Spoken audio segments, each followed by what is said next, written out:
నమస్కారం vision today news కు స్వాగతం.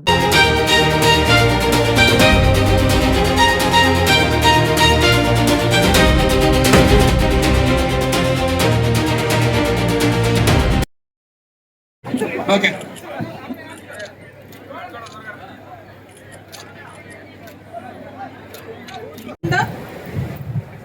ప్రతి ఒక్క కుటుంబంలోని సమస్యలు తమ సమస్యలుగా భావించి దానికి పరిష్కారం సర్పంచ్ చేసిన పని ప్రతి ఒక్క గ్రామంలో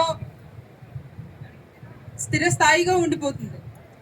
80% చేస్తే నేను చేశాను అక్కడ 100 సార్లు అని చెప్పుకున్నారు. ఆధారాలతో ఫోటోలతో మనం చూపించాం. మనం టిడుకో ఇల్లు కూడా ఇదిగో మేము ఇచ్చేస్తున్నాం, రేపు ఇదిగో మేము మనం ఆల్రెడీ ఇచ్చినాం. టిడుకో ఇల్లు ఒక పండుగనే చేసాం. మన సొంత ఇంటికి ఎలా దిగితే ఎలా చేసామో వాళ్ళందరికీ కూడా మనం ఒక ఫ్యాన్, ఒక చీర, ఒక కండువ ఇలా రకరకాలుగా ఇచ్చి ఒక అక్కకి, ఒక చెల్లికి, ఒక అమ్మకి ఏ విధంగా చేసాము అది చేసాం. తాగునీరు ఇదంటే చివరిలో మనకు ఎన్నికలు వచ్చి కూడా ఆగిపోయాం. ఒక కార్యక్రమం కూడా మంచి కార్యక్రమం లేదు.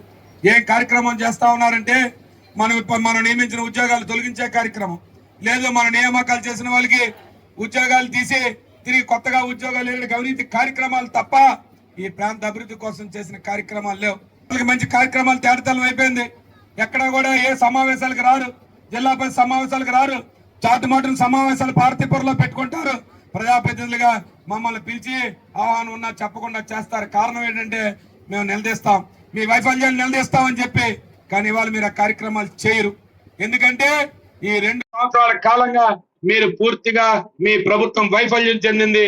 మీ ప్రభుత్వం అంతా కూడా అవినీతి కార్యక్రమాలు తప్ప ఇవాళ మీ కూటమి నేతలే తిరుగుబాటు చేసే కార్యక్రమం దగ్గరలోనే మీ మీద ఆసన్నమైందని చెప్పి మరొక్కసారి ఈ మంత్రి గారికి తెలియజేస్తూ, లేదా పాడేరు జిల్లాలో కానీ ఏఎస్ఆర్ జిల్లాలో చూసుకుంటే ఈ ప్రాంతంలో ఒక శాసనసభ్యురాలుగా ఉండి ఒక మంత్రిగా ఉండి ఈ ప్రాంతంలో అష్ట కష్టాలు అనుభవిస్తే ఏనాడు కూడా ప్రజల పక్షాన లేదు.